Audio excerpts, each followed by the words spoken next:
아 글쎄 안 들려 들을 뉴스 없어 아무 뉴스도 귀에 들어오지 않아 듣고 또 들어도 들을 뉴스 없어만 들은 게 2%야 이동영의 뉴스 정면승부.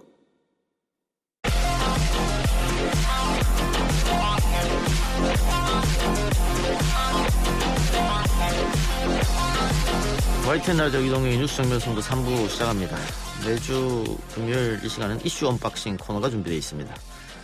오늘 신장식 변호사 그리고 박종호 기자와 함께합니다. 어서 오세요. 네, 안녕하세요. 안녕하십니까. 박종호 기자, 저는 제작진에서 보낸 줄 알았더니 그게 아니라 본인이 빠졌었네, 우리 방송에서. 시간이 안 맞다고. 시간이 이제 바뀌는 바람에 제가 부득이하게 하차를 했었습니다. 부득이하게? 네. 요즘 방송 많으시니까. 아닙니다. 앞에 그 약속된 게 있기 때문에 또 그 신의를 지키는 부분이 있어서요. 어쩔 수 없었고요. 정말 그동안 사실 그 방송에 좀 못 나와가지고 YTN에 MSC 조금만 치자면 매일 밤 눈물로 밤을 지새웠습니다. 조금 친 게 아니라 엄청 많이 치네요. 알겠습니다. 조미료 덩어리인데. 예, 반갑게 맞아주셔서 너무나 고맙습니다. 예, 지난주 회식 때 안 부른 이유를 알겠죠? 제작진에서 안 부른. 회식했다는 얘기 들으면 정말 저 안 불렀더라고요. 그래요. 네. 앞으로 열심히 해주시고. 네, 알겠습니다. 자, 저희가 분위기를 좀 바꾸기 위해서 좀 농담도 하고 합니다만 코로나 신규 확진자 수가 너무 많이 나오고 있습니다. 네. 오늘 0시 기준으로 보면 신규 확진자가 569명 발생을 했습니다. 이 569명의 감염 경로를 보면 지역 발생이 525명, 해외 유입이 44명이고요. 신규 확진자가 나온 지역을 보면 서울이 204명, 경기 112명, 인천 21명, 수도권이 337명 발생을 했습니다. 그리고 비수도권을 보면 경남이 38명 가장 많았고 충남이 31명, 전북, 부산 각 24명, 충북 19명, 광주 13명, 전남 10명, 강원 8명, 울산 7명, 대전 5명, 세종, 경북, 제주 각 3명입니다. 그런데 지금 이게 이제 오늘 0시 기준이에요. 궁금하신 게 내일 몇 명이 나올까 궁금하시잖아요. 오늘 0시부터 오후 6시까지 전국에서 새로 발생한 확진자 지금까지 총 378명으로 집계가 됐습니다. 그러니까 이게 어느 정도냐면 어제 같은 시간에 집계된 확진자가 349명이었어요. 그거보다 29명이 늘어난 겁니다. 그러니까 내일도 500명대 확진자가 발생할 것 같다라고 예상할 수가 있어요. 예. 그래요. 어쨌든 거리두기 2단계를 올리고 아직 며칠 지나지 않았으니까 네. 그걸 보려면 좀 기다려야겠죠. 뭐 한 2주 정도는 기본적으로 기다려야 효과가 나오는 거니까요. 많은 분들이 또 수능 걱정을 많이 하는데 신장식 변호사 따님이 딱 고3이죠? 예, 지금 고3입니다. 예. 코로나 고3이에요. 힘들겠다. 굉장히 두려워하고 있고 내가 수능을 볼 수 있는 걸까? 이러다가 수능은 또 못 보는 거 아니야? 예. 근데 그럴 때 어쨌든 지난주인가요? 유은혜 장관이 와서 수능은 무슨 수가 있어도 본다라고 얘기를 해줬던 거는 네. 굉장히 큰 위안이 됐고요. 어쨌든 수능은 본다. 그리고 또 한 가지는 지금 이번에 변호사 시험도 그렇고 또 각종 공무원 임용고시도 그렇고요. 코로나 확진자들은 시험을 못 봐요, 아예. 예. 아예 못 보게 하는데 그래도 수능은 확진자들도 또 시험을 보게 해줬다라는 측면에서는 굉장히 그 전향적인 조치인데 네. 사실 굉장히 학부모들이 가슴을 졸이고 있습니다. 학부모들도 외부에서 식사 안 해요, 이제는. 괜히 나 때문에 아이가 확진이 될까봐. 그래서 굉장히 지금 주의하고 있으니까 모든 분들이 좀 그런 심정으로 좀 조심해 주셨으면 좋겠다라는 게 하나가 있고요. 그 다음에 하나는 제가 이제 변호사니까 접견을 지금 못 합니다. 일부 구치소에서 또 이렇게 확진자가 나왔다고 하니까 재판도 지금 다 연기되고 있고요. 변호사들이 가서 피고인들을 못 만나요. 피의자 피고인들을 못 만나는 상태까지 와 있거든요. 이것도 12월 9일 이후에 어떻게 될지 모르는 상황이라서 뭐 이런저런 것들을 보면 지금 뭐 국민들 피해가 막심하기 때문에. 예. 그러니까 보면은 수능 시험은 볼 수가 있는데요. 그 이후에 뭐 논술 시험도 있고 실기 시험 이런 게 있지 않습니까? 네. 그런 게 대학별로 잘 준비가 돼 있는지 방역 수칙, 방역 그런 여러 가지 조치가 잘 돼 있는지 그게 좀 걱정이 되더라고요. 네. 걱정입니다, 걱정. 특히 실기 시험 준비하는 친구들. 네. 알겠습니다. 자, 다들 뭐 걱정하고 있고 하니까 방역 수칙 잘 지켜서 별탈 없이 끝이 나겠죠. 기대를 해보고요. 다음 주제로 넘어가는데 이 이야기는 계속 저희가 하고 있습니다만 안 할 수가 없는 지금 워낙 핫 이슈여서 윤석열 총장 측이 공개한 재판부 문건에 대해서 한 번 더 이야기해보죠. 이 문건 오마이뉴스가 전문을 공개했더라고요. 네, 그렇습니다. 징계한다던데 기자회에서? 네, 기자단이 이 징계를 논의하고 있다라고 하고 있습니다. 그 오마이뉴스 기자가 왜 다 전문을 공개했을까요? 그러니까 저희 판단은 이게 너무나 미중하기 때문에 예. 전문을 다 공개됐다라고 해서 판단을 했고요. 예. 그리고 이 변호인이 그랬어요. 우리는 이게 정말 사찰이 아니라고 생각하는데 국민들의 판단을 받아봐야겠다. 예. 그 말은 보셔야 되잖아요, 국민들이. 예. 이게 정말 사찰인지 아닌지 판단해봐야 되는 거 아닙니까? 예. 그런 취지로 저희가 다 공개를 했습니다. 네. 이거 궁금하네요. 이거 그 변호인 측에서 제공하면서 전문을 공개해도 좋다 이렇게 일단 그쪽에서도 스스로 용인을 한 건가요? 그렇게 얘기를 하면서 예. 사진 같은 걸 싣지 말아달라. 네. 원본. 근데 오마이 원본을 공개해버렸거든요. 지금 그것 그렇네. 때문에 아마 지금 법조팀에서 네네. 법적 취재기관에서 징계를 주겠다 오마이 뉴스 네. 기자한테. 근데 징계도 징계인데 사실은 이거가 사실은 개인정보에 해당하고 명예훼손의 예. 소지가 있어요. 이거 예. 공개한 행위 자체가. 예. 왜냐하면 이 개인정보라는 게 이름을 지었다고 해서 개인정보가 아닌 게 아니에요. 네. 누군지 뻔히 아니까. 뻔히 다 아니까 다른 정보와 결합해서 쉽게 이 사람의 인적 사항을 특정할 수 있으면 예. 보호의 범위에 들어가는 개인정보가 예. 되거든요. 거기다가 이거 누군지 뭐 다 알아요, 이거. 내용이 술 먹고 재판에 안 갔다더라. 뭐 네, 그런 내용도 있고. 명예훼손의 소지가 있어요. 예. 존재감이 없었다. 존재감 없었다. 없는 판사가 엄청 많더라고요. 예, 좌배석 우배석은 웬만하면 존재감 없는 걸로 나와 있어요. 그 명예훼손 가능성도 있다. 예, 예, 법률가의 눈으로 보셨군요. 예, 근데 이제 명예훼손은 친고죄니까 본인이 이제 명예훼손으로 고소고발을 해야 되는데 만약 명예훼손으로 고소고발하면 이거 사실적시 이것도 참 웃기는 얘기지만 하여튼간에 그런 명예훼손이 될 가능성이 있고 이거를 기자들한테 이렇게 함부로 원본을 보여준 그 변호인의 태도도 역시 윤석열 총장의 변호인답다. 과감해. 위법에 대한 불법 개인정보를 이렇게 집적한다는 것이 불법이다라고 하는 것에 대한 불법성 인식이 없어요. 자, 그러면 살짝 또 짚어주시죠. 어떤 내용이 있습니다. 네, 이게 이 문건 제목이 주요 특수공안사건 재판부 분석이라고 돼 있습니다. 모두 9장인데요. 지난 2월 26일 작성이 됐어요. 판사 37명에 대한 출신 고교, 대학, 주요 판결, 세평, 특이사항 이게 비교적 자세히 담겼습니다. 좀 몇 개 말씀드리면 세평에서 어떤 부장판사에 대해서 우리법 연구회 출신이나 합리적이라는 평가 이런 내용이 있었고요. 언행이 부드러우며 원만하게 재판 진행을 잘함. 가급적 검사나 변호인의 말을 끊지 않고 잘 들어줌. 재판장으로서 적극적으로 검사나 변호인에게 이래라 저래라 하지 않는 스타일. 그리고 땡땡땡 2차장의 처제. 이런 내용도 있었습니다. 그리고 아까 말씀하신 대로 그 재판장, 그러니까 판사들을 평가할 때 검찰의 적대적이지 않다. 여론이나 주변 분위기에 영향을 많이 받는다. 꼼꼼하게 재판을 진행하나 검찰이 대응하기 수월하다. 보여주기식 진행을 원한다. 이런 다양한 세평이 담겼고요. 그립감 샌드보였으나 소극적 태도. 검찰이 대응하기 수월하다. 아까 말씀드렸고 이 법정 멘트들도 미리 신경 써서 준비한 느낌. 여론이나 주변 분위기에 영향을 많이 받는다는 평. 이런 내용이 있었고 또 한 배석 판사에 대해서는 대학과 일반인 취미 농구 리그에서 활약한 점을 언급하면서 대학 재직 시부터 농구 실력으로 유명하다. 이런 얘기도 있었고요. 특히 법무부가 사법농단 수사 때 압수한 무리야기 법관 명단에 활용했다고 의심하는 대목도 세평 항목에 나와요. 그러니까 사법농단 재판부의 한 배석 판사에 대해서 세평에 행정처 16년도 무리야기 법관 리스트 포함이라고 적은 다음에 아까 언급하신 대로 휴일 당직 전날 술을 마시고 다음날 늦게 일어나 당직 법관으로서 영장 신문기일에 불출석, 언론에서 보도라고 했다고 가로 안에 적어놨습니다. 그러니까 뭐 이렇게 제가 만일 판 사람이 기분이 좀 나쁠 것 같은데 뭐 가족 관계도 언급하고 네. 뭐 취미 이런 거 다 오픈했으니까. 근데 지금 검사들은 사찰이 아니다라고 자신들 내부 게시판에 쓰고 있는데 뭐 쓰는 사람이 많지는 않습니다. 어쨌든. 근데 이 판사들이 활용하는 법원 내부 게시판도 있거든요. 근데 지금 보면 장창국 제주지법 부장판사가 판사들이 바보냐. 네. 문제제기 해야 된다 법원에서 이 글 이후로는 많이 보이지 않거든요. 왜 판사들은 조용히 하고 있다고 보십니까? 일단 몇몇 판사분들한테 이제 연락을 해서 얘기를 좀 들어보니까 검찰이 그럴 줄 알았다. 추측이 충분히 가능했고 근데 그럴 줄 알았다. 그래도 설마 했는데 진짜네. 일단 이게 좀 이렇게 내성이 좀 생겨 있는 것 같아요. 검찰은 원래 예전부터 그래왔고 판사 성향 분석했고 뭐 이랬다라고 하는 것을 이미 아름아름 알고 있었던 것 같고요.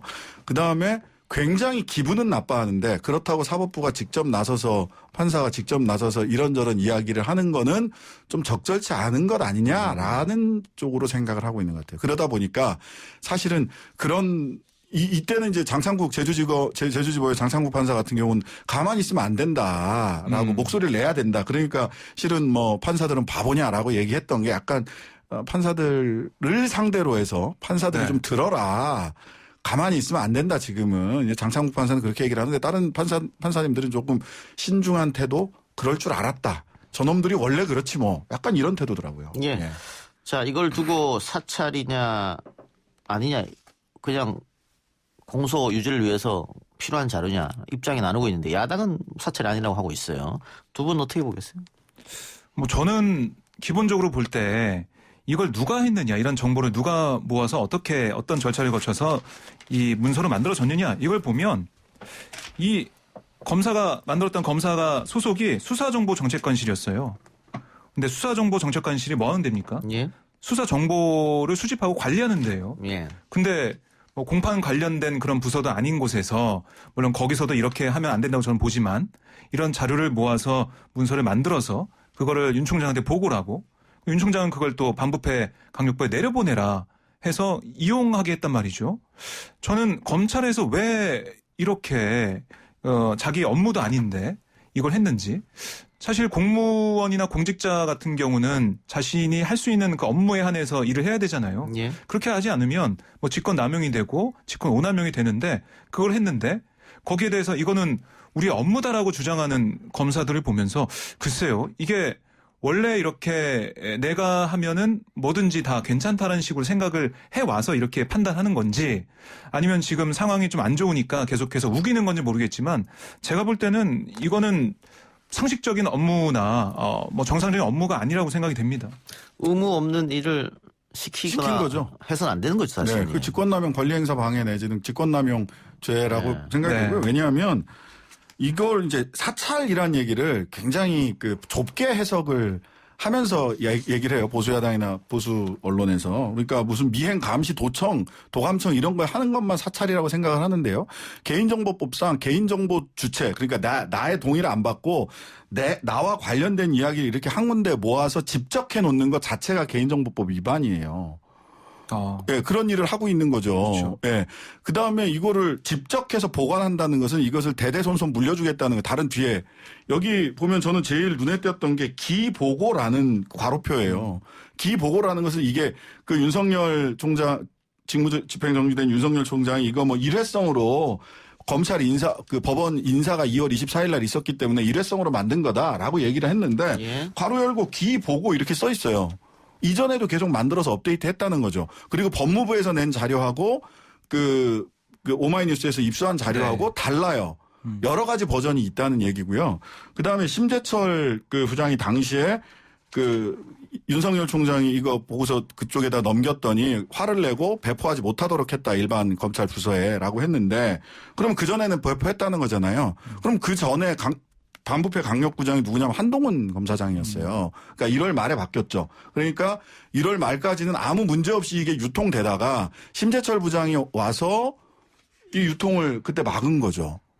그러니까 이게 사찰이 아니면 이렇게 집적해서 권한이 없는 일을 수사정책심의 옛날 범정으로만 기억해서 범죄정보 모았던 범정에서 모아서 이렇게 집적을 하고 이런 것들을 공판부에다 뿌렸다라고 하는 건 이거는 사실은 사찰입니다. 개인정보법 위반, 직권남용, 그 다음에 거기에 그 실제로 16년 행정처 무리야기 법관 리스트 포함이 돼 있는데 이것이 자기들은 얻어 들은 거다라고 얘기를 하지만 실제로 만약 그 압수수색을 했던 양승태 재판에서 압수수색했던 자료에서 그 받아온 거라면 그거랑 비교를 한 것이라면 공무상 기밀 누설까지. 그 검찰이 사찰이 아니라고 이야기를 하게 되면 자신들이 예전에 했던 이야기를 뒤집을 수밖에 없는 그럼요. 상황이 놓이는데 예를 들면 경찰이 인사를 위해서 세평을 수집하는 것 가지고 당시 자유한국당이 최강욱 현 대표를 고발했거든요.